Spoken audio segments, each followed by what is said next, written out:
longer the era of industry. We're in a technological era, fundamentally. The fascists, they have the resources, but we have imagination. We are making the tools to take back our sovereignty. When we make a giant fuck you to the system, it's breaking that stranglehold on the tools of power that's used against us. The fascists always use the narrative of we are the white knights in shining armor protecting against the threats. We come here and we move out the dark with pure whiteness. That's a false narrative because there is corruption in those castles. The real base of power lies with us. We are the darkness.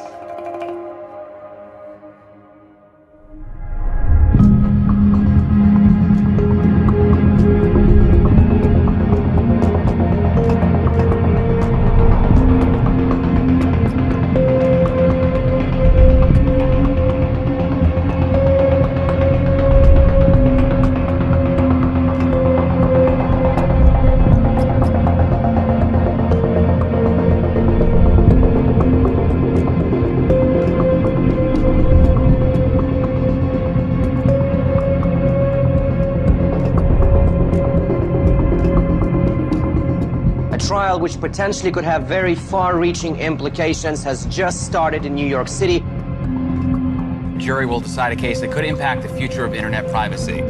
Thousands of drugs came through the black website called Silk Road. The government overstepped their boundaries to acquire the info they claim they have. This is not going away. This is going to be the biggest takedown of what is currently in existence.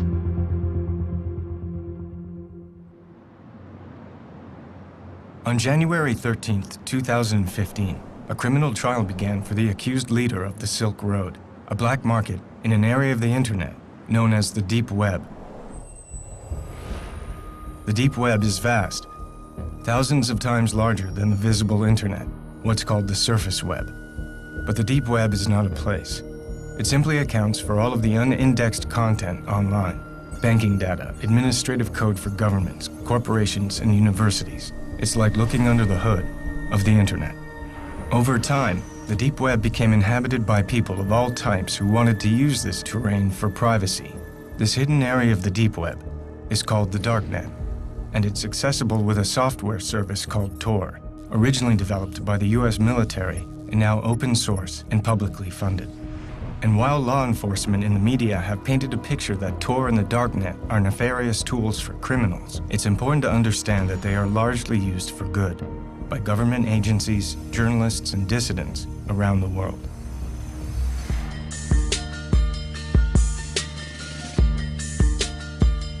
In the summer of 2011, an ad for the Silk Road appeared on the Darknet. The Silk Road was an underground exchange for any type of goods, but mostly it was used for drugs. There have always been drug markets online, but none with the scale, sophistication, and ease of use as the Silk Road. It would not remain underground for long. Hundreds of thousands of users use the impossible-to-trace website which sells drugs, forged documents, and even hitmen. It's called the Silk Road. Just look at some of the 13,000 items offered through that underground site. Ultra-clean cocaine, clean and real LSD, high-grade MDMA, also known as Molly, all with fast and free shipping. It generated roughly $1.2 billion in sales, with nearly 960,000 users, both buyers and sellers, in the US and more than a dozen other countries worldwide. YouTube videos like this one with 15,000 views tell anyone how to download an untraceable technology known as Tor that pulls data from thousands of computers worldwide to create this wide open marketplace. This hidden internet is underpinned by a virtual currency called Bitcoin. Bitcoins offer anonymized transactions which can be almost impossible for the police to trace. Heroin, opium, cannabis, ecstasy, psychedelics, stimulants, opioids, and here they are, suboxycodone and all of those, codeine, black tar heroin, you name it, they have it. They're all listed in the light of day. It's unbelievable. The Silk Road's success was largely due to an innovative combination of Tor and Bitcoin. Bitcoin is a technology that uses cryptographic code to create digital currency. The sender transmits their Bitcoin code through a ledger called the blockchain to arrive at the recipient. Bitcoin is not perfectly anonymous, but if used carefully, it facilitates online purchases without revealing identity. Bitcoin was an ideal currency for the Silk Road because it allows for anonymity and is outside the control of banks and governments.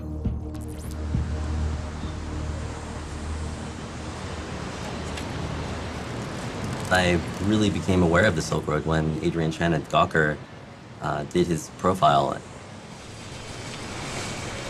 I think in a way, that story, as much as it documented the Silk Road, it created the Silk Road too. I mean, it drove so many people to the site. I think it probably was an order of magnitude increase in users on the Silk Road.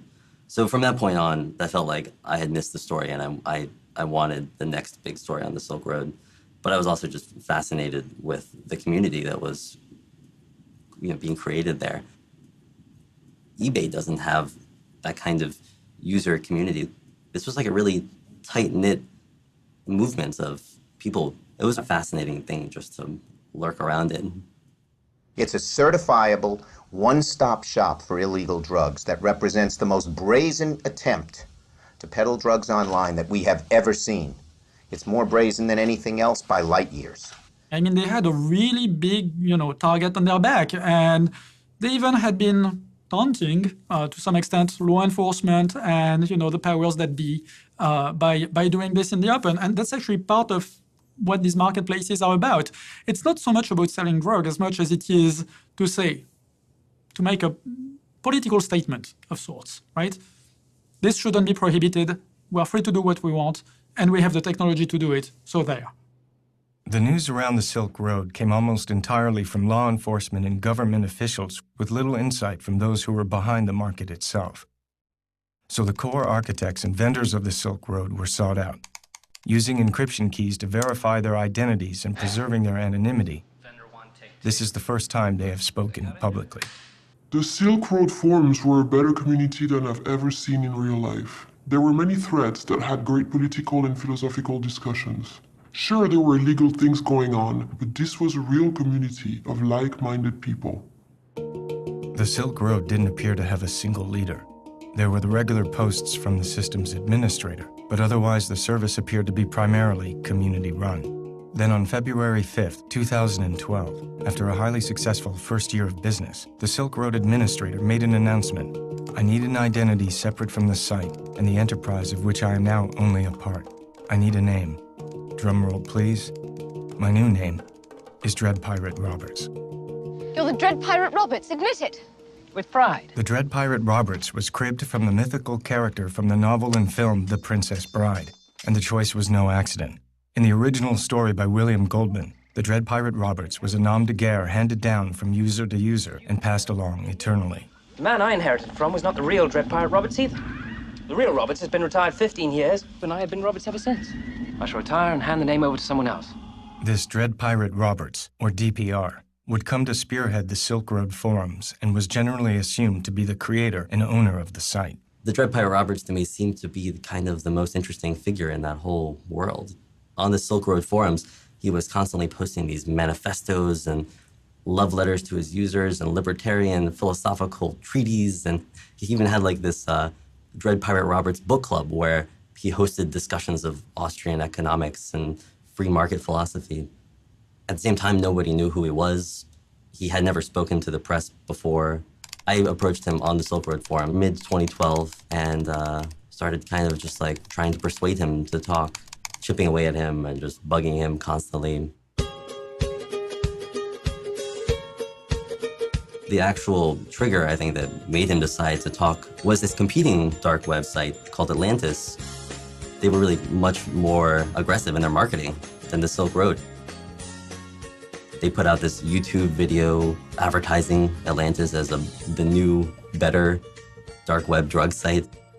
So when I went back to the Dread Pirate Roberts and said, I'm going to do this story, it can either be about Atlantis or it can be about you, I think he realized that, that he was a savvy business guy who realized he had to talk at that point. He did have a kind of political message that he wanted to get out, and I could see that in what he was posting on the forums. So I kind of played up to that, and I told him, like, I can be the vessel for you to talk about what the Silk Road really represents. And I think that appealed to him. So it took 8 months, but finally he did agree to an interview.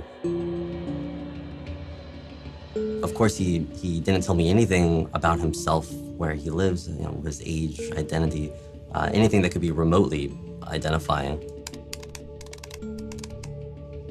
I didn't start the Silk Road. My predecessor did. From what I understand, it was an original idea to combine Bitcoin and Tor to create an anonymous market. Everything was in place. He just put the pieces together. The most I'm willing to reveal is that I'm not the first administrator of Silk Road. He was incredibly secretive, of course, about the inner workings of the Silk Road and, you know, his own identity, of course. I mean, he was hunted by every law enforcement agency that you can imagine. The management of Silk Road is a collaborative effort. It's not just me making sure Silk Road runs smoothly. More often than not, the best ideas come from the community itself. But he did tell me, like, some interesting things about how he viewed himself and the way that the Silk Road works. We don't allow the sale of anything that's main purpose is to harm innocent people, or that it was necessary to harm innocent people to bring to market. For example, anything stolen is forbidden. Counterfeit money and coupons which are used to defraud people. Hitmen aren't allowed, and neither is child pornography. No substance on Silk Road falls under those guidelines. This went beyond just, you know, like legalizing marijuana or even heroin. He wanted to see a new relationship between individuals and the government, where the government was, you know, basically hamstrung and couldn't control what people bought and sold. At its core, Silk Road is a way to get around regulation from the state. The state tries to control nearly every aspect of our lives, not just drug use. Anywhere they do that, there's an opportunity to live your life as you see fit, despite their efforts. I guess I shouldn't generally say this kind of thing, but I really liked the Dread Pirate Roberts that I interviewed. I thought he was, you know, a really super interesting guy with a really coherent philosophy. He came across to me as this kind of middle-aged, wise man figure, you know. But not everyone on Silk Road believed in libertarian philosophy. Bringing an end to the drug war was the agenda that truly united the community. The huge reason why DPR put the website up and allowed the market to begin with and took the risk was because there needed to be a violence reduction in purchasing drugs, because it's going to happen. And the reason it's going to happen is because of the war on drugs. The violence isn't just from the people buying and selling the drugs. The violence is from the police departments and the federal agents prosecuting this war. And not to mention the horrendous violence that we commit overseas on people. I mean, we're the biggest bully on the planet when it comes to drugs. The fact that more than 50% of this country has said, you know, to the DEA, you know, we don't want you prosecuting this war anymore. They need to demonize drugs. The war on drugs is, you know, all about fear, uncertainty, and doubt. I could see that the Silk Road wasn't just another cyber criminal scheme. This was a guy who saw himself as the leader of a movement. One thing I've learned playing Dread Pirate Roberts is that your actions are sure to please some and infuriate others. But we can't stay silent forever. We have an important message, and the time is ripe for the world to hear it. What we're doing isn't about scoring drugs or sticking it to the man. It's about standing up for our rights as human beings and refusing to submit when we've done no wrong. Silk Road is a vehicle for that message. All else is secondary. The Silk Road functioned because the Dread Pirate Roberts was trusted. At any point, he could have shut down the Silk Road and run away with everyone's Bitcoins. We've seen that happen with a bunch of other dark web businesses, but he didn't. And I think people believed that he wouldn't because they felt that he was a true believer in this kind of radically libertarian, crypto-anarchic philosophy that, you know, goes back to the cypherpunks of the 1990s. 25 years ago in the Bay Area, a burgeoning group of mathematicians, crypto-anarchists, and hackers began to meet in each other's homes.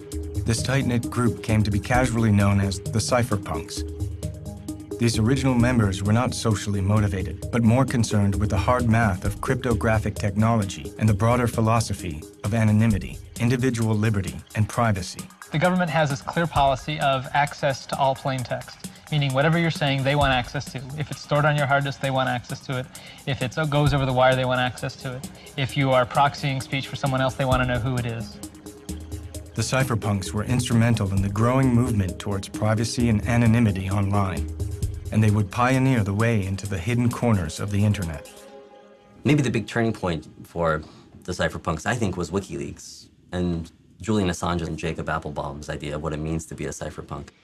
You cannot trust a government to implement the policies that it says that it's implementing. And so we must provide the underlying tools, secret cryptographic codes that the government couldn't spy on, to everyone as a sort of use of force, in that a government, no matter how hard it tries, if the ciphers are good, cannot break into your communications directly. Force of authority is derived from violence. One must acknowledge with cryptography, no amount of violence will ever solve a math problem. Exactly. And this is the important key. It doesn't mean you can't be tortured. It doesn't mean that they can't try to bug your house or subvert it in some way, but it means if they find an encrypted message, it doesn't matter if they have the force of the authority behind everything that they do. They cannot solve that math problem. This movement is not about the destruction of law. It is about the construction of law. These are guys who want to create encryption tools that everybody can use. It's not just for the elite. It's trying to shift the way that the internet works, to provide secrecy and anonymity and privacy to everyone, it's a much more populist movement. There is a community of people in the security and cryptography space who want to live in a world where the government cannot record their emails, cannot listen to their telephone calls, cannot see who they're spending time with, and they're trying to build tools. They're trying to build protocols and services that can facilitate that kind of anonymous and private exchange of information. I actually think this all comes down to wanting to live a free life and the recognition, which really predates all technology, that an observed life is not a completely free life, that a zone of privacy is just a core human value. And the technology, to me, is just an incarnation of those basic human values. And I think that the people who are trying to build currencies that are free of tracking and government control and technologies that let you have a private conversation and those kinds of things are just people who are seeing that the technology can both enable and disable that space. There are more cypherpunks than ever before. They want to entirely cripple the government's ability to enforce law. They want cryptography to make the rules instead of law enforcement. Cody Wilson is a crypto-anarchist best known for developing the Liberator, a 3D printable gun that was downloaded 100,000 times in 2 days. When a group of baby boomers are told, okay, now 3D printers will print guns, they can do nothing but say, well, it's been nice living in the world I used to know. We want to question the very foundation, evacuate the very foundation that this order, moral, ethical, political, is founded. To see beyond good and evil and to allow something else to happen. This is where the figure of DPR is so interesting to me. Like, is he a liberal? Like, is he a Misesian like he says he is? Oh, he believes in libertarian market principles and, man against the state and all these principles of freedom and axioms of, or is he someone else like who I hope he is, or someone like I would try to hope to be, who was just looking for a way, a mechanism to help peek beyond good and evil a little bit? And is he more enthusiastic about what he's allowed to be opened up, the doors he's opening? Of course, there will be a dark side to the dark web. And if we want to enable this true crypto-anarchic future, anyone who's working on that, I think, has to reckon with the fact that they are going to be enabling really nasty things along with this kind of information freedom revolution that they're taking part in. By August of 2012, business was booming. The Silk Road had become a thriving, anonymous, and unregulated black market. The internet being used in this way posed a major threat to the government, greater perhaps than selling drugs. Even as a law enforcement officer, I still wouldn't know where to go and buy crack on the streets or buy heroin, but I do know how to go online and find it. It's downloading some software, and next thing you know, you're there, and you can purchase a service or drugs very easily. Since when does a teenager become obsessed with the daily mail delivery? Fidgeting and pacing made this Fisher's mom suspicious. So when her family's mail arrived, she grabbed it and found a cartoon DVD box addressed to her son with something extra, a package of white crystals. So she confronted her 14-year-old, and both their lives changed forever. I don't think anybody really cared in law enforcement until Senator Schumer went, oh my God, we got to do something about this. Today, I'm calling on the DEA and the Department of Justice to immediately shut this site down before more damage is done. Because if you think about what law enforcement at the federal level has to do to even start a case, I don't think this case would have been started if it wasn't for some political impetus by, a senator saying, we need to look into this. The FBI today shut down what it's calling the most sophisticated internet site in the business of selling hard drugs, including heroin, cocaine, and LSD. Anyone trying to log on to the website today found this notice shut down by the FBI. It was a sophisticated electronic smokescreen, and it took federal agents almost 2 years. They were able to infiltrate the site, but they made some of these purchases themselves using undercover identities. The secretive Dread Pirate Roberts was arrested in the most unlikely of places, this local public library in this San Francisco neighborhood. The FBI seized $3.6 million of Bitcoin's biggest haul in its 5-year history.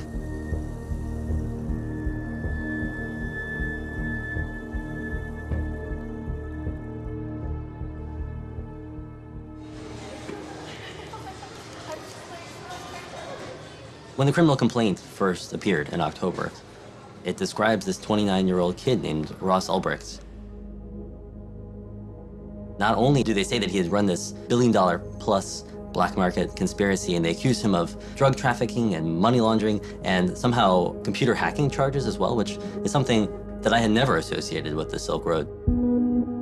But then also in this criminal complaint, there is outlined his plot to pay for the murders of a potential informant and a blackmailer. It seems at least one Silk Road user threatened to reveal the identities of thousands of others. So investigators say Ulbricht tried to execute a murder for hire on that user, offering $150,000 to a would-be hitman because, quote, "This kind of behavior is unforgivable to me, especially here on Silk Road. Anonymity is sacrosanct."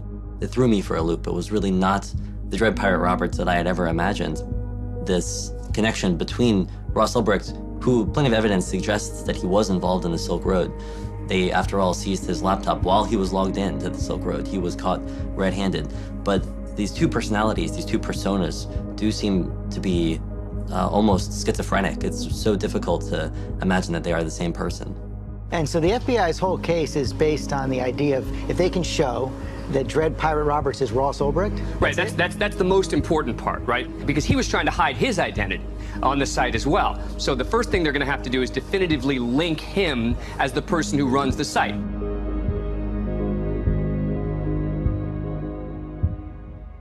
Oh man, it was yesterday, actually. I was on my computer and I was on Facebook, and there's this guy that I know, and he's very into like Bitcoin and cryptocurrencies and stuff like that. And he posts this article, and it says, Ross Ulbricht arrested. And I pull up Lynn's GChat, and I'm like, what is going on? Like, why am I looking at Ross's picture, about being arrested? What is this? She says, we don't even know. We're leaving Costa Rica right now. I mean, they were on their way, but blew my mind. I mean, totally blew my mind. Ross William Ulbricht grew up in a suburb of Austin, the only son of Kirk and Lynn, with an older sister named Callie. It's a loving, tight-knit, middle-class family. The Ulbrichts earn their income from properties they built and rent on the Costa Rican coast. Ross was an avid outdoorsman, an Eagle Scout like his father, and displayed an early aptitude for math. Ross earned a full scholarship to the University of Texas at Dallas, studying physics. He graduated in 2006 and then won another full scholarship to Penn State to pursue a master's in materials science and engineering. It was at Penn State that Ross began a deep interest in libertarianism, particularly the work of Ludwig von Mises and the Austrian School of Economics. Yet by 2009, having completed his master's, Ross seemed to be having a change of life plan, telling his mother he no longer had an interest in pursuing a career in science and instead wanted to become an entrepreneur. Ross moved back to Austin and opened his own used book company, Good Wagon, donating a portion of the proceeds to an inner-city youth program and to a prison literacy project.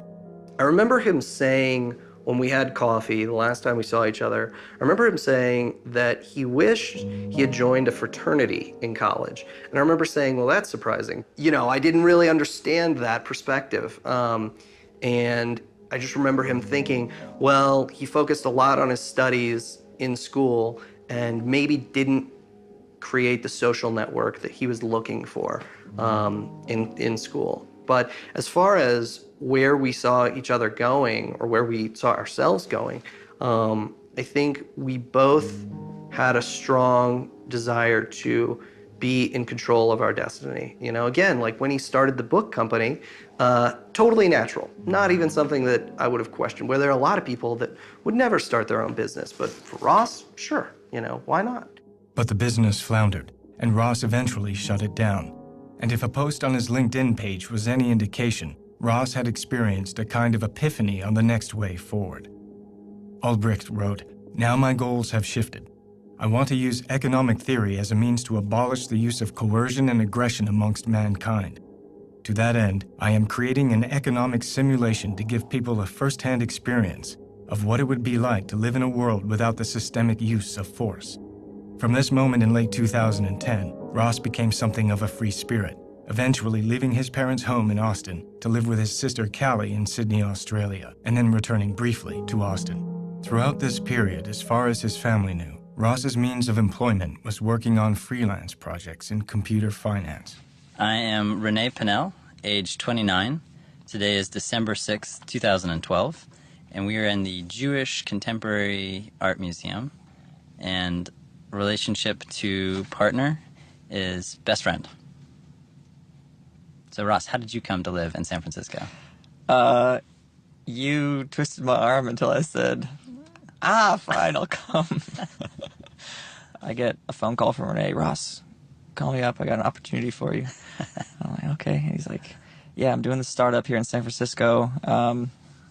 I want you to be a part of it." The more I thought about it, and the more he laid out the pros and cons, the more it all just seemed like cosmic and the right thing to do. So, yeah, I bought my ticket, and 2 weeks later, I showed up at his doorstep. As Ross Albrecht was making his way from Australia to Austin, and eventually to San Francisco, the Silk Road was online and growing steadily. So naturally, it sparked the attention of federal law enforcement, and specifically the wing of the DHS, called Homeland Security Investigations, housed in the old Customs House in Baltimore, Maryland. You have postal inspectors in Seattle and Customs and Border Protection intercepting mail shipments coming from overseas, full of drugs, full of currency. And one thing that happens is they all lead back to the Silk Road. And you have a number of independent investigations sort of cropping up around the same time frame, following different leads, but all leading back to the same place. At the same time, the New York Cybercrime Division of the FBI began their own investigation, headed by Agent Chris Tarbell. And there were people essentially online 24/7 as part of the team that was monitoring and gathering even just a little bits of evidence. Informants were activated. The site was crawling with law enforcement posing as vendors and buyers from the very beginning of Silk Road's existence. In early 2012, HSI partnered with Tarbell's FBI investigators as well as the DEA to mount an undercover operation called Marco Polo with the intention of penetrating the inner sanctum of the Silk Road. I had a package seized from China in January 2012 and thought nothing of it. I kept business as usual, which was a stupid move. Fast forward to June 28, 2012, I was raided by ATF, DEA, Secret Service, local police department, and even a postal inspector. I was not detained. Rather, I was held in a van outside for what they call investigative detention. They kept me out of jail. I was never booked or charged because my seized computers were more useful to them if I was not behind bars. I'm also assuming they did this with a number of Silk Road vendors to get a sort of organized crime ring of their own. The operation gained traction when an undercover agent using the vendor name of Nob was allegedly able to establish direct communication with the Dread Pirate Roberts, which would lead to a shocking turn of events. Nob complained to DPR about the small fry nature of most deals on the Silk Road. It really isn't worth it to do below 10 kilos, the agent wrote. DPR offered to help find a buyer for Knob and allegedly turned to one of his most trusted partners, known only as Chronic Pain, to put the deal together. Chronic Pain had been one of the core administrators of the Silk Road from the beginning, a frequent contributor to the forums who shared the Silk Road vision for reducing harm in the drug trade.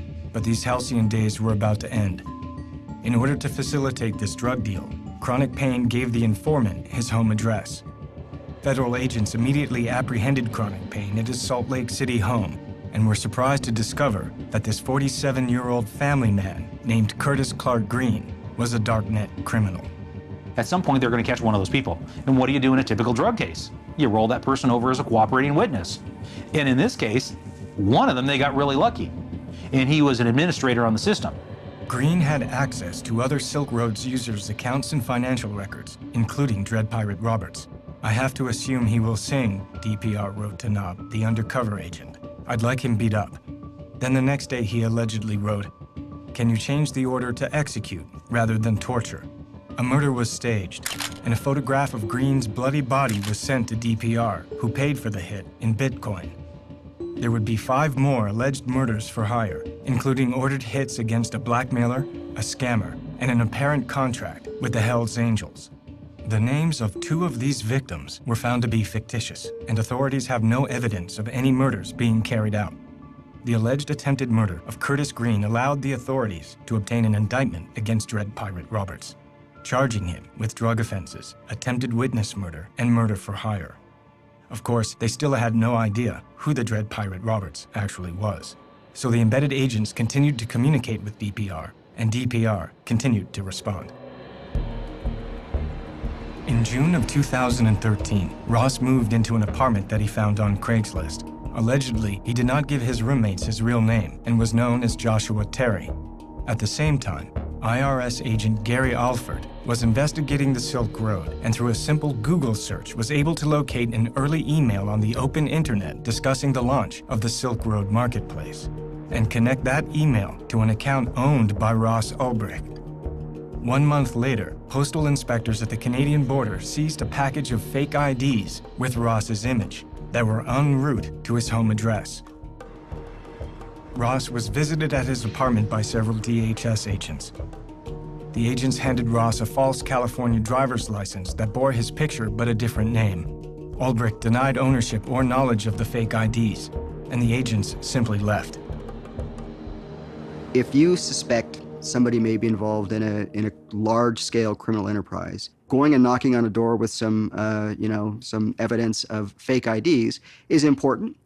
Because you can see the guy face to face, you may get some useful information out of an interview. You may or may not want to take him into custody on the spot. Let's sit back and let's really go after this in a much more global way, if you will, because there's a lot more here than just one count of fake IDs. The next big break in the case would be achieved by FBI agent Tarbell and his cybercrime team, who had somehow located the Silk Road servers in Germany and Iceland. How these hidden servers were found has been a matter of controversy, but the FBI had their own copy of the Silk Road server, and now they hope to finally unmask the Dread Pirate Roberts. And I decided that there was a flaw in this setup somewhere. I couldn't quite put my finger on it, but there was a flaw, and I called up my partner, said, there's a flaw, we've got a limited amount of time, we need to make our money and get out now. Over the course of a year, a Chicago-based agent from the DHS named Jared Deryagian had been embedded in the Silk Road, now posing as a high-ranking moderator named Cirrus. With both the evidence connecting Ross to the launch of the Silk Road and the incident with the fake IDs, Ross became one of the primary suspects. On October 1st, in a coordinated effort between Deryagian from the DHS and Tarbell's FBI squad, a sting operation was launched. According to Deryagian's testimony, he staked out Ross's new residence, and using his pseudonym of Cirrus, Deryagian initiated a conversation on the Silk Road with DPR. Moments later, Ross went to the Glen Park Library, apparently to use their Wi-Fi, and when Deryagian saw that DPR was logged back into the Silk Road, he gave the order for Tarbell and his squad to move in. It's an excitement that you couldn't even buy off Silk Road. All the drugs you could buy on the site, it's not the same exciting as catching the guy. It's an adrenaline rush. Ross was apprehended before he could encrypt his laptop. He was allegedly logged into a Silk Road administration panel for customers needing DPR's attention. He was a dream for drug users because he was very technically adept and he was able to hide both the website that he put together and the actual sales of illegal drugs that the drug sellers would make on his website. The Silk Road was seized and shut down, and charges were announced against a number of core partners and vendors from the site. Ross was held for over a month in a jail in Oakland, awaiting extradition to New York. Ross's family was able to raise over $1 million for his bail, but the prosecution argued that due to the alleged murders for hire, Ross was too dangerous to release, and so his bail was denied. I thought it was the wrong decision. He wouldn't have been a flight risk, and he's never been and is not a danger to anyone. For him to say, well, I'm gonna, put a hit out on someone, it's ludicrous. I could understand it being one of these other DPR workers, getting all egotistical and crazy and maniacal and doing it. That I could see. There was more than one person using the DPR account? I believe it was at least 2 other people, if not 3, at one point. Doesn't matter. That's why they're dredging up this, hit, contract, baloney. But, because of the involvement of the senator and all that other shit, they're gonna cook them. The data seized from the Silk Road servers included all internal private messages, which revealed that many people collectively ran the site. One vendor with the username Variety Jones was active from the beginning of the Silk Road. Jones gave many of the orders for running the Silk Road, even instructing the systems administrator to create the Dread Pirate Roberts persona. But Ross Ulbricht remained the primary focus of the investigation. Ross has been incarcerated for over a year in the Metropolitan Detention Center in Brooklyn, awaiting trial. 6 weeks of that time was in solitary confinement. Ross pled not guilty and denied being the Dread Pirate Roberts. His trial was set for November 10th, 2014 in New York City. If convicted, Ross faces a minimum sentence of 30 years with a maximum sentence of life in prison. You taking a video? Mm-hmm. Should we? Look at that hairy fucker. Yeah. These big guys are generally not too, I would let him off somewhere. Where is he? It's hard. It's hard on a family. It really is. Especially when you love that person so much and you believe in them so much and you have such a daunting Goliath of an opponent. It's challenging. It's kind of like a death in a way when you go like, no, that can't be true. And then you're like, oh yeah, it's true. And you go through that kind of shock. His dad, my husband, of course, he's trying to keep our business going so we have livelihood. And his sister is in Australia, and she's been helping too from there. I'm Ross's sister, and I can tell you he has been a man of his word and honor all his life. I was shocked to hear the news of his arrest, but felt even more dismayed at what the media was writing about him, not even knowing him. I read things by people who don't have a clue who Ross really is. He's been tried and convicted in the media. Nothing has been proven at all. I don't know what's happened to the presumption of innocence in this country, but it is a constitutional right here that we are innocent until proven guilty. Ross sent me this picture of himself about a week ago. It was taken a couple weeks ago in prison. I guess sometimes they go around and take pictures for the families. He is doing well as can be expected, of course, under the circumstances. And finally, after 5 months of delays, he has had access to the discovery, the evidence that the prosecution has. And so he's been working very hard going through that. We are asking the prosecution, how did you find the server? And they're not saying. We have to know how they found the server in order to see if Ross's Fourth Amendment rights have been violated. And how would anyone know if the evidence had been tampered with or anything else if it's not revealed how they found the server? There were 14 searches and seizures in this case, which is a fishing expedition into a person's total property, unlimited rummaging through all of their things to see what they can find. When the criminal complaints first appeared in October, I think the supporters of the Dread Pirate Roberts and the Silk Road just scattered because suddenly this thing that had seemed like an idealistic community built around nonviolence and, libertarian free commerce suddenly seemed instead like this bloody criminal conspiracy. And a guy who probably otherwise would have been a kind of political cause celeb who would have had all of these supporters calling for his freedom, instead was treated as an immediate pariah. He was seen as a criminal.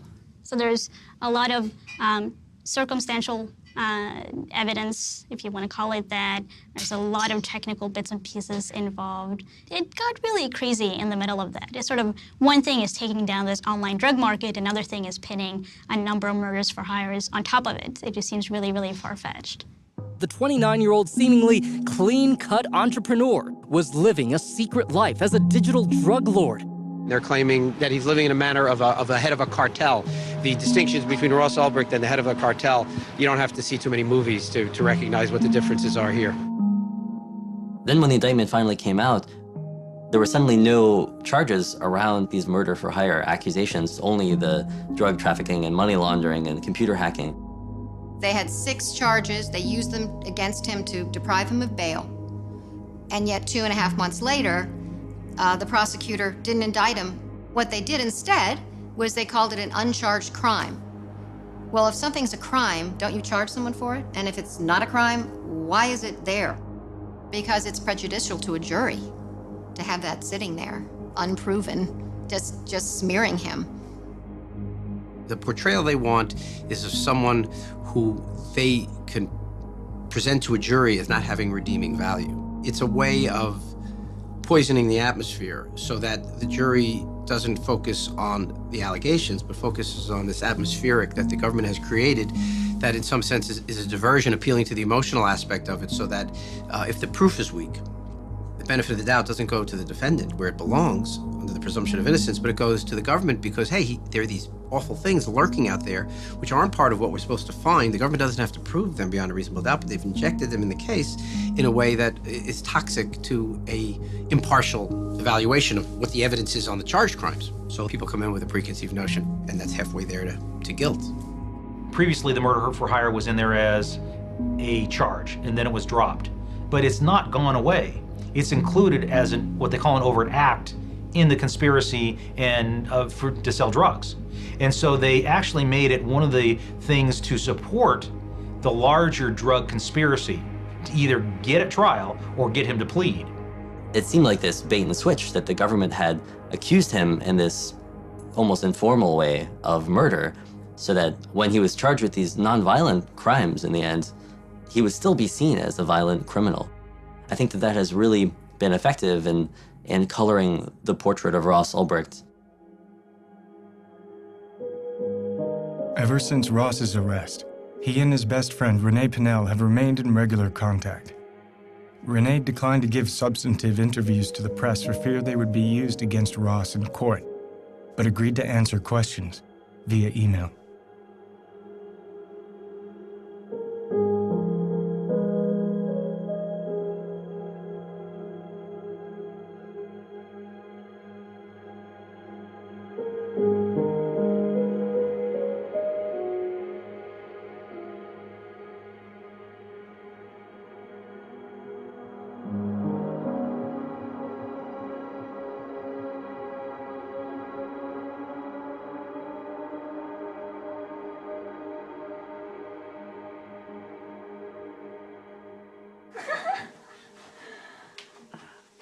I'm a little teapot, short and stout. Here is my handle, here is my spout. When I hear a skin, hear me shout. Tip me over and pour me Yay! Because of the severity of the charges, Ross was not able to grant an interview from prison, which left only a scattering of his personal photographs and movies. But from the exhaustive discussions with friends and family, and the public knowledge of Ross's trajectory, from physics and engineering major to running a small homespun bookselling company, it was difficult to understand how he could possibly have been the sole mastermind of the Silk Road, a vast and complex internet service with over 1 million users worldwide. Ross was certainly bright and studious with a deep interest in libertarian economic theory, which clearly echoed the mandate and philosophy of many of the posts of the Dread Pirate Roberts. But he had no experience whatsoever in computer coding or scaling large internet companies. So how did Ross connect to what little is truly known about the Dread Pirate Roberts? DPR was motivated by a pacifistic philosophy and an agenda of creating victimless exchange and reduced harm in the drug trade. This ethos would be embraced by the chief architects and vendors of the Silk Road and reverberate through the entire community. There were quite a few people that I didn't sell to, just because I could tell that they were obviously, not mature enough to handle using these drugs and didn't know enough. It was like, go read first, go figure it out, then come back to me and I'll sell you some. But I'm not going to pop your cherry and kill you, potentially. But heroin in particular, I was very careful about who I sold it to because it was not stepped on. It was the best town on my Silk Road.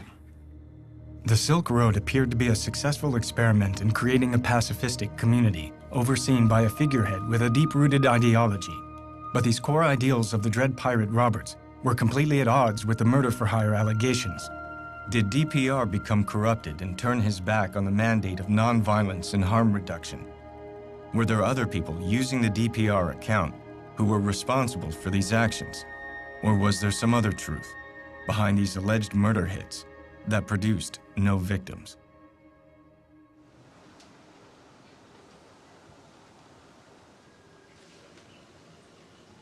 We don't know the first piece of evidence that led the feds down this chain of investigation to the San Francisco library where Ross Ulbricht was arrested.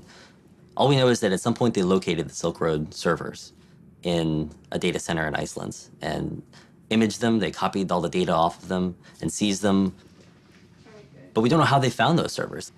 The whole idea of the Silk Road was that it ran as a Tor hidden service, which means that Tor protected its physical location and made it very difficult to locate the computers that ran it.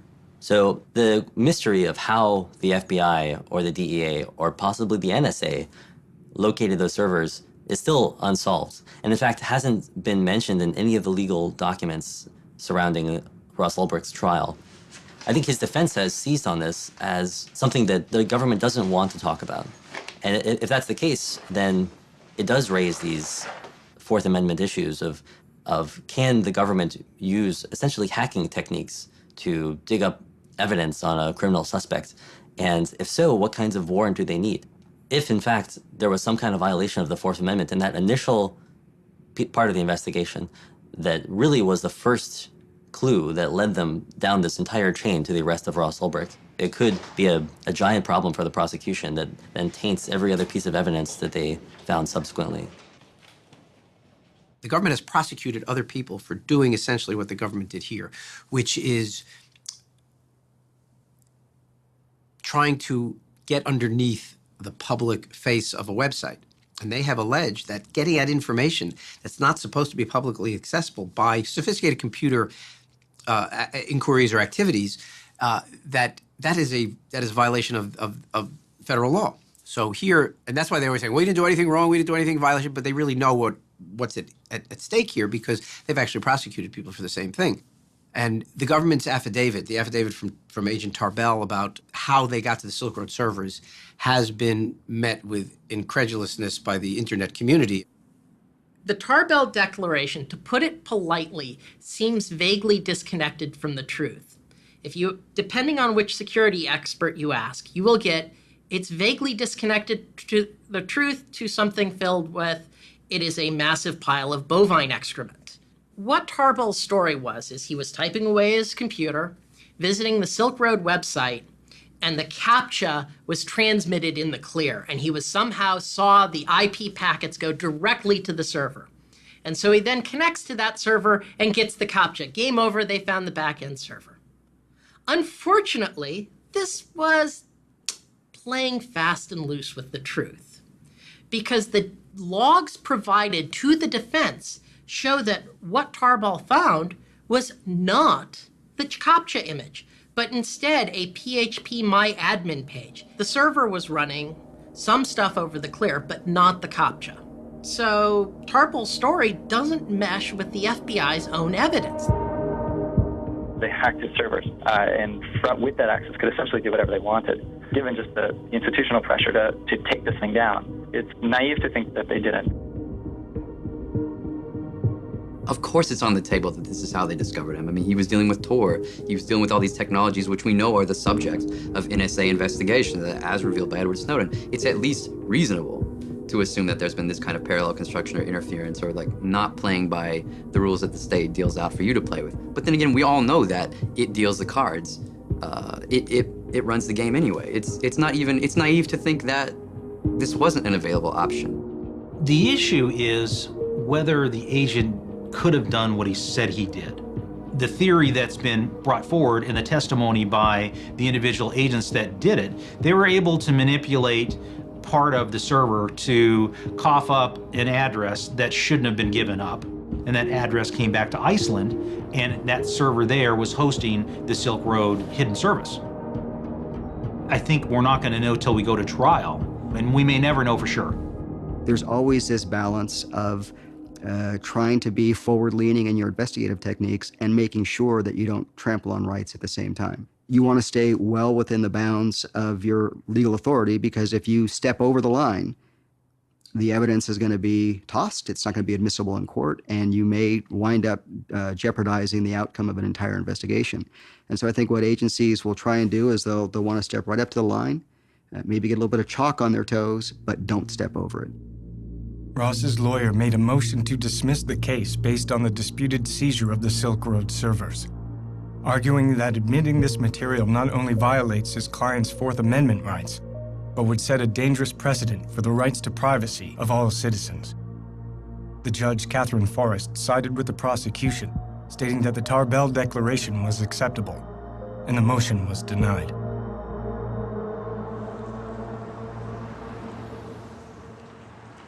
Search and seizure law in the digital age is really doesn't have the limitations on it that it does in the physical space. And we see it not only in the search and seizure laws, like what is the standard upon which they can come and grab your computer? What kind of searches can they do on your computer once they have it? Do they just get everything? We see this at the border, or we see this at search incident to arrest. People now carry around smartphones that have their whole lives in them. And if they get stopped, law enforcement is certainly right now in a lot of places taking the position that absolutely anything that's connected that's on that device, including logging into your accounts that you can log into from that device, is fair game. If the prosecution gets away with this warrantless seizure of Americans' data, as well as all these other foreigners, it could have a lasting precedent for how the Fourth Amendment works in the digital age. And I think that, in fact, may be the most lasting effect of the Silk Road.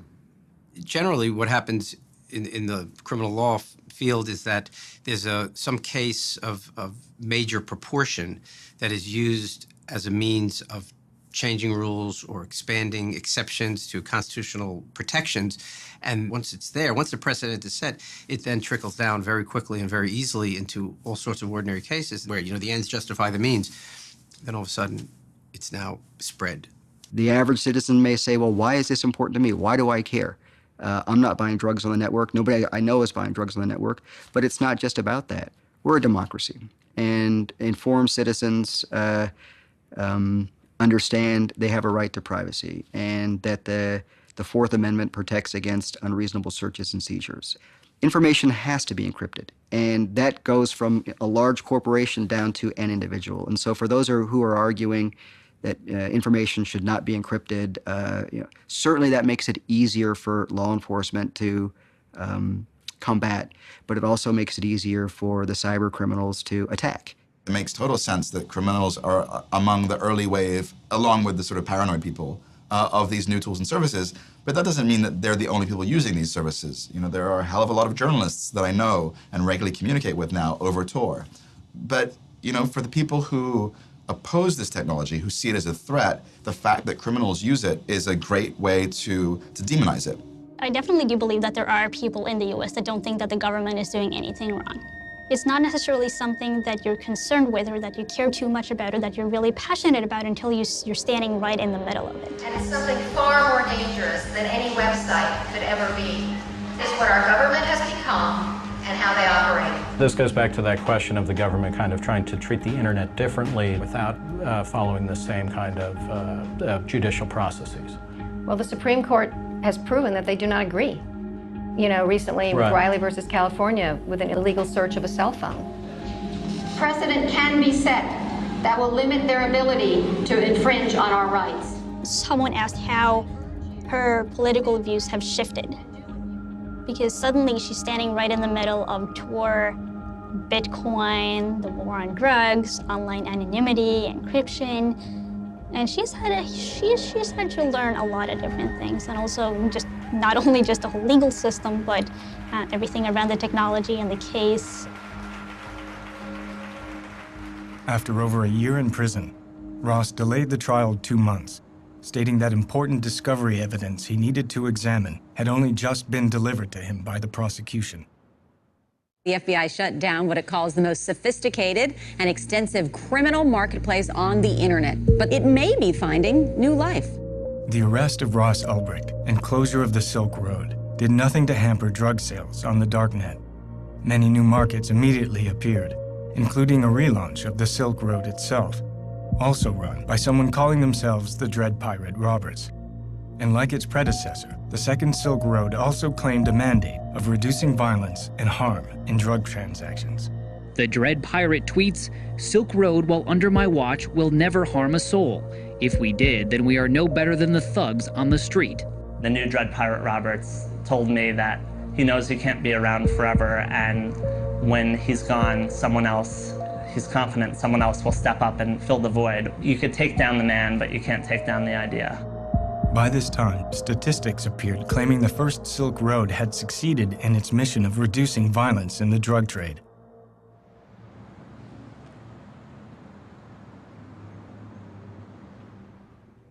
While I was with the Baltimore Police Department in the early 2000s, I had 2 city officers in uniform killed by drug dealers on the street. And there was a family of 7, a Dawson family on Preston Street. They were killed by one drug dealer in one night, mother, father, and 5 kids. And so as the years in the early 2000s start moving along, I'm continuing to think about this from a place of violence and beginning to realize that our policies of drug prohibition were actually counterproductive to public safety. The one thing that I signed on for to improve, to better public safety in our neighborhoods, was making it worse. And I found a large number of police officers and judges and criminal prosecutors and DEA agents and FBI who think the same way. If Baltimore moved from street corners to online services, oh my God, you know how many fewer shootings we would have every year, which equate to fewer homicides? Number one, it removes the buyer from the back alleys and from the street corners and from those dangerous places of dealing with the seller. Buying it over the internet where it's delivered to you removes you from that scenario. One of the interesting things that having an online market does is that it makes sellers much more accountable to buyers. And one of the really interesting innovations is the whole review system, where buyers can review the sellers and the items that they bought from these on these marketplaces. And what that does is it makes sellers more accountable, and it gives buyers a way to assess both the quality, the purity, and the potency of the drugs they're getting. It makes these transactions much more safe for the buyers. But we're shutting them down, attempting to shut them down, because we will never shut them down. We've been at this drug war now for over 4 decades. And what has happened since then? At the beginning, it was just the cartels and organized crime making a ton of money. Today, they make globally $322 billion off of this industry. Corporate America is also now in the game. Private prisons, okay, Corrections Corporation of America. About a year ago, they gave out $675 million in dividends to their shareholders. Drug testing companies, it's now become a multi-billion-dollar industry. And who gets tested? Those who are in prison or under the control of our criminal justice programs on parole and probation. So corporate America's making a lot of money. What about law enforcement? Law enforcement's making a ton of money. The government's 1033 program, where we get armored vehicles and machine guns and whatever we want of the surplus military equipment, that's because of the drug war. Over the years, we've seen these huge bureaucracies build up around the drug war, around prosecuting the drug war. You've got the Drug Enforcement Agency, you've got the Office of National Drug Control Policy. So a lot of the opposition is just rooted in self-interest among places like the FBI and the DEA, where if you're telling somebody who's been in the FBI for 30 years that drugs are no longer a priority, that's an existential threat to them. That kind of takes away their whole reason for existence. You really have to think about the danger of some of these drugs, the severe danger of addiction, the havoc that it reaps on families and children and careers. And so to say that we need to step back and liberalize, well, that's one approach you can take, but then you've got to look at a cause and effect. If we do this, what are the second and third order effects? The FBI, our federal government, they're going to go in and they're shutting these places down. You know what? New ones just open up. Because there's so much money to be made, they'll continue to open up, and it's just a dog chasing its tail.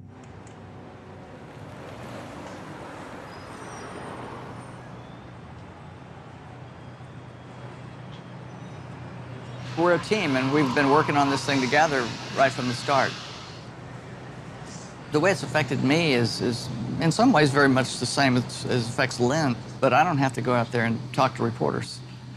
And we kind of set it up that way. It's hard enough having your loved one in prison, but then the whole media thing it definitely adds a pressure. I've known for a long time that the media wasn't reporting the whole story, that it was skewed. I see what Lynn and I are doing as a pushback to that. Ross has been in there a year, and he's avoided all violence, even though it's been around him.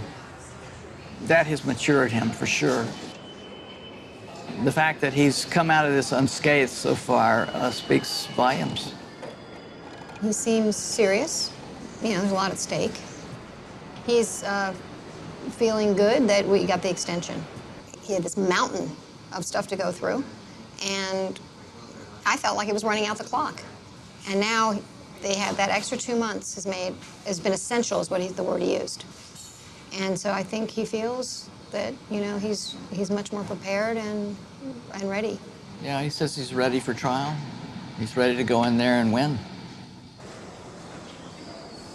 I have also matured in this last year, matured in my thinking about ethics, politics. When I became more and more aware of what the drug war was doing, the tragedy, so many people have been victimized by the drug war. It's a giant mess, and it's a story that needs telling. And we've got a pulpit, in a way, to tell it from. It's so weird to be doing all this, and it's distracting, and it's challenging, and you want to do the right thing, and then it's all about Ross, and then we go and we see him and hug him and talk to him and hold his hand, and it's just like, Ross. It's such a disconnect, and it's just so hard to see him in there.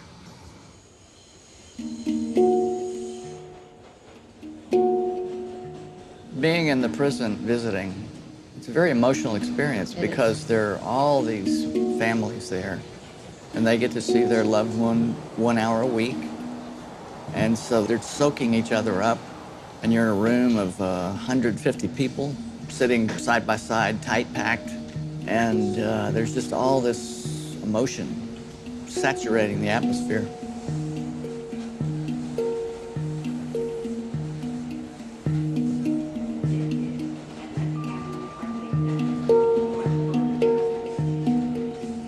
The prisoners have segregated themselves.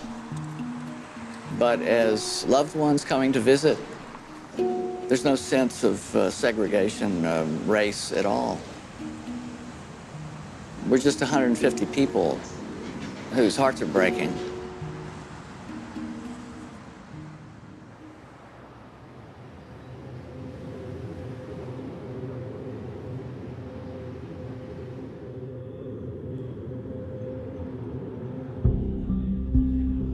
Of all the Snowden disclosures that have come out to date, the one that will have the greatest long-term impact is the revelation that the NSA has been subverting cryptographic standards and making the internet less secure.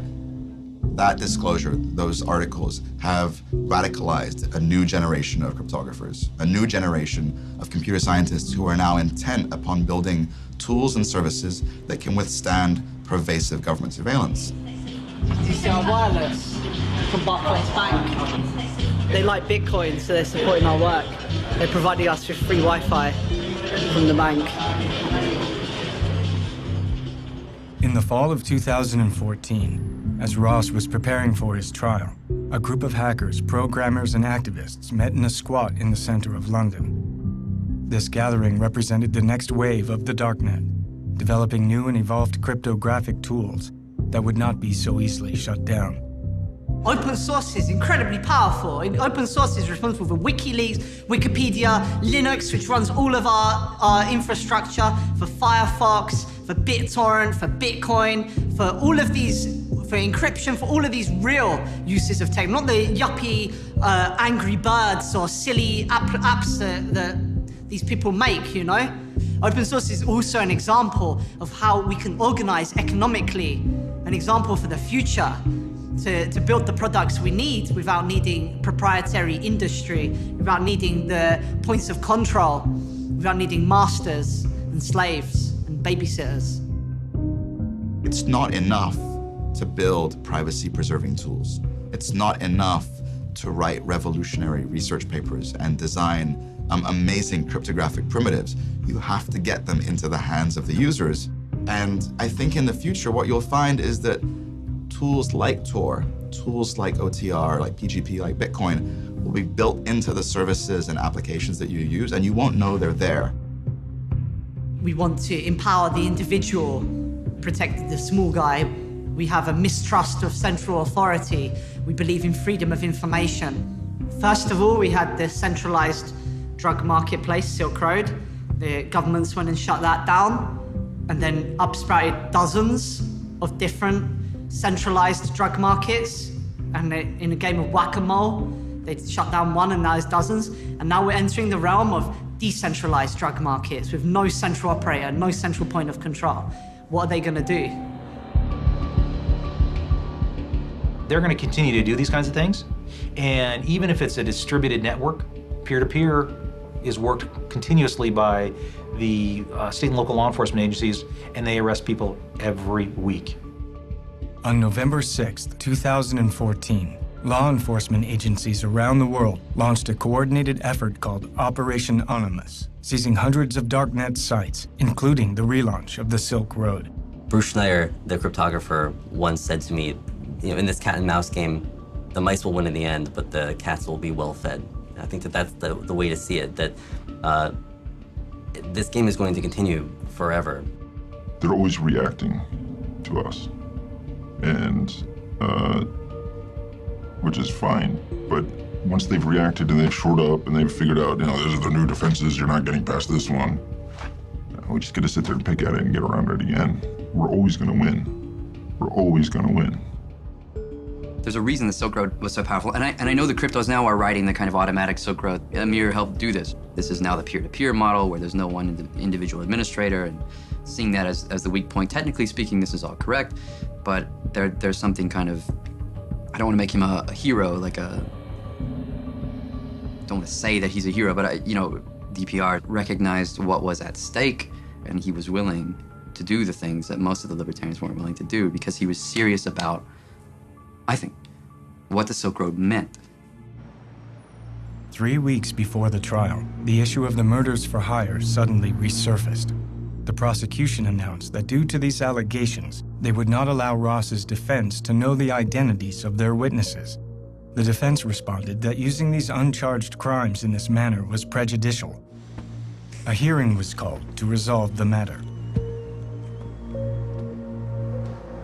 The judge ruled that some of the witnesses won't be made available to the defense until right before the trial. It's based on her saying that Ross might intimidate or even murder people from jail.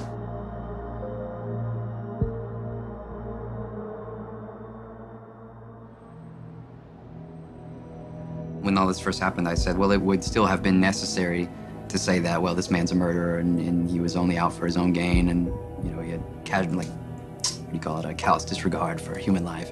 It's necessary to paint a figure that way rather than to make him, a martyr of the war on drugs. I think that's just good planning. I think it's going to be difficult to have a fair trial.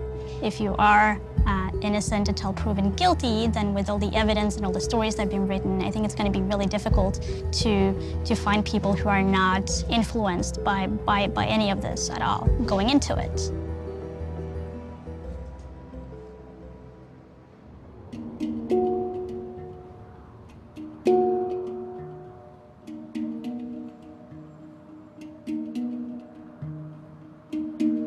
The day before the trial, Ross provided a written statement. It was the closest anyone would get to an actual interview.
Ross Ulbricht went on trial today. The jury will decide a case that could impact the future of internet privacy. Leading to opening arguments taking place today, and the first witness took the stand and actually just got off a few minutes ago. A Homeland Security investigation special agent who testified saying thousands of envelopes of drugs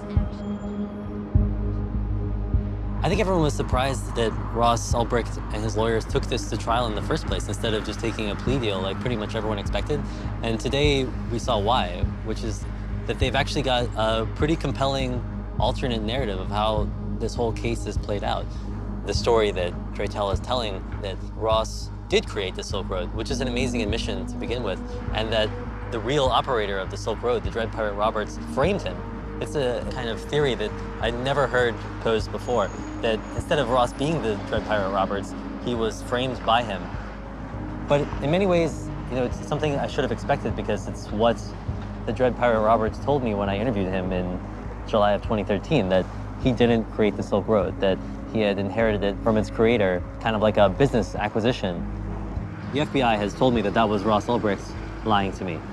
If it is a lie, it would require just a lot of foresight and planning, kind of like an amazing game of chess or something. In the first days of the trial, the prosecution presented evidence that Ross kept a journal on his laptop describing his involvement in the Silk Road, and that the Bitcoin seized from his laptop came directly from the site, while the defense would argue that Ross abandoned the Silk Road after creating it, and that the journal and the Bitcoin were planted on his laptop. Andy, you interviewed Dread Pirate Roberts. What's the evidence connecting Dread Pirate Roberts to Ulbricht directly? Well, in the first couple of weeks of this trial, which is ongoing now, we've seen that the prosecution has a very strong case. Once they seized his laptop, they found that he had kept a journal. If this is in fact Ulbricht's journal, his defense claims it's not, right. He documented the administration of this site for years. He has a logbook of daily activities. So this is a really tight case. It's going to be very difficult for Ulbricht to squeeze out of it. Underneath in the deep web, we have an area where this young man, according to the government, has made a decision that he's going to run an illegal drug empire. And we need to stop you. Swift and certain prosecution and ultimate certain punishment. As the trial continued, Draytell planned to reveal the government's own evidence showed they suspected multiple people of running the Silk Road. During his cross-examination of DHS agent Deryagian, Draytell was able to expose that the agent had long suspected another person to be the Dread Pirate Roberts, going so far as to seek a warrant for this suspect. The prosecution protested this entire line of questioning on the grounds that it was hearsay.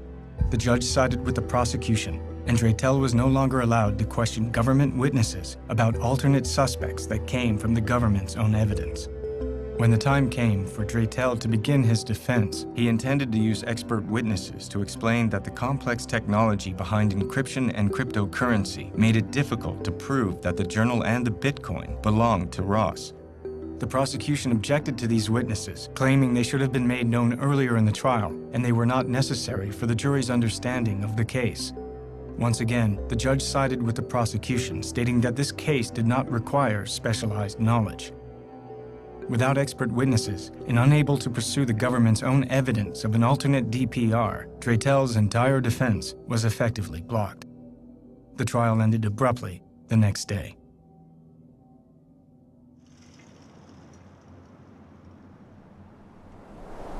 The trial of Ross Ulbricht raised more questions than it answered.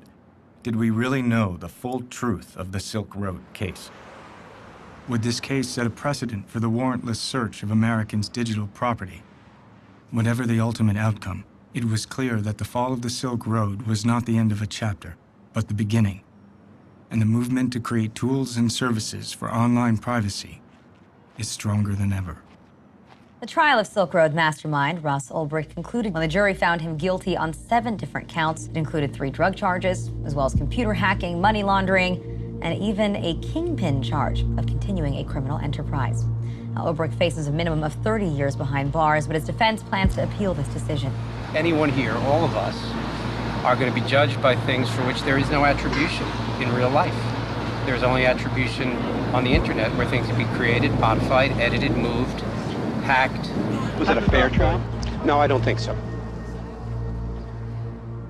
As the actual verdict was read, the word guilty was said 7 times. Ross was just staring straight ahead. I don't know what was on his face. But afterwards, he turned back to look at his family, and he had this really heartbreaking kind of stoic smile. And he wasn't crying, but he was just blinking hard. And then as he was led away, his mom said, "This is not the end." You know, that was it. The evidence against Ulbricht was so powerful, and Draytell's strategy had been to try to cross-examine every government witness and to pull out his alternative story through that cross-examination. And when the judge essentially shut that down and said, you have to limit your cross-examination to the scope of the government's initial questioning, that really prevented him from telling any other story. We have a much more informed perspective than the rest of the world. We have meetings that we've had with Josh through the last year and 3 months, regular meetings.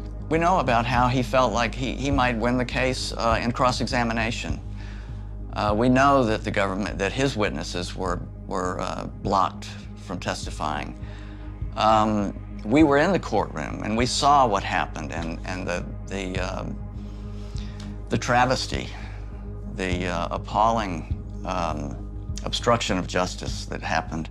There was 5,000 pages of government evidence to do with one witness alone, Jared Dryagan. None of that was allowed. 5,000 pages, and it was dumped on the defense 10 days before trial. Another 2,500 pages for other witnesses was dumped on the defense a week before trial. And it was full of exculpatory evidence favorable to Ross that was not permitted to be used. All this great, huge field of evidence that came out in the 3,500 material a week before trial that was that would help prove Ross's innocence was excluded from being brought out in the courtroom. It would have been a whole different case. This was the trial that didn't happen. The trial just didn't happen because it was only the prosecution's narrative that we heard. So then what about the hacking of the Silk Road servers? What about the precedent issues of the case? We didn't get that far. You know, we didn't get to even have that kind of public hearing where the FBI has to say how they did it, and then we get to decide whether that was legal or illegal. That's maybe the most frustrating thing about this case from a legal point of view, is that American law enforcement hacked a foreign server, I believe, and they didn't have a warrant, and they completely got away with it, and nobody even gets to ask any questions about it. How's Ross through all of this? He's an amazing guy. You know, he's handling this so much better than I would have. I don't know how I could have taken what he's put up with and been subjected to in this last year and 3 months. And we pray that his spirit won't be crushed by this. It seems that Ross conceived of the Silk Road, that he ran it for its entire existence online. I actually accept that the government has proven that. But Ross Ulbricht is a fascinating character. He invented this brilliant thing. He had principles. He wasn't just a cybercriminal. He wasn't just a drug lord or a kingpin, as he's described in these charges. He was also an idealistic guy. And I'm going to be conflicted about both the kind of virtue of the Silk Road and of Ross Ulbricht as a person, I think, for the rest of my life. I'm not going to be able to come to a conclusion about this.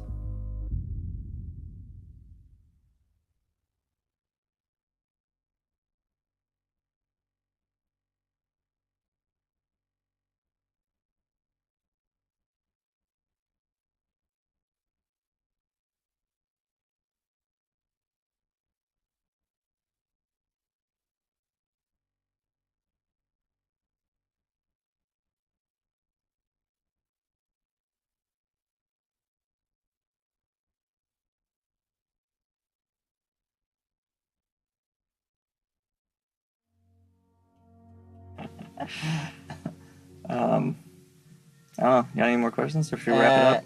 Yeah, future outlook. What are you gonna do over the next 5 years? Like one sentence. I'm gonna